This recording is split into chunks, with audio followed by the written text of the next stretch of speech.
আপনি কেমনে মরলে খুশি হইবেন? কেমনে মারলে খুশি হইবেন এটা কোন?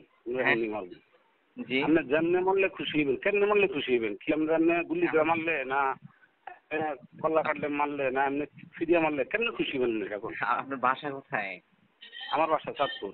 আমার পরিচয় নেন, আমার পরিচয় হইল আমি 19 বছর ছিলাম সৌদি আরব, 19 ইমামতি বছর। করছি, জি জি, সৌদি আরব। ব্যবসায়ী হিসেবে ইমামতি করতেছি। এখন আমার উদ্দেশ্য ছিল আমরা মেরে নাম, জি, আমরা মেরে নাম কেন?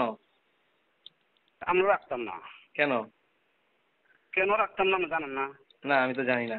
আপনার বেদাত কোন সমস্যা নেই, কিন্তু বেদাতের যেই ভাষা আপনি করেন, এখন আমি যদি আপনার মতো এই ভাষা যদি আমি তো লাইভে আমি অনেক বছর ধরে আমি করি না, ওই ফেসবুক চালাই না। প্রথম যখন সৌদি আরব ছিলাম ফেসবুকে নোংরা দেখে আমি 12 বছর ফেসবুক চালাই না, এগুলো জানি না আমি।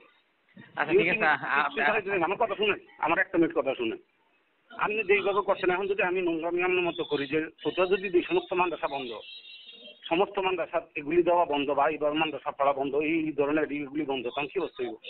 এখন আমি যে আপনারা সৃষ্টি করলাম, আমি যে গাড়িটা দিচ্ছেন এটা কোনো সমস্যা নেই, মিলাদের ব্যাপারে কইছেন আপত্তি নেই, এটা তো কইতেই পারে। কিন্তু যেইভাবে আপনি যে একটা খারাপ বৃত্তি ভাষা কইছেন এই হিসাবে তো আমরা মারি এলাম দরকার, মানে আমি চাইছিলাম মারি নিতাম।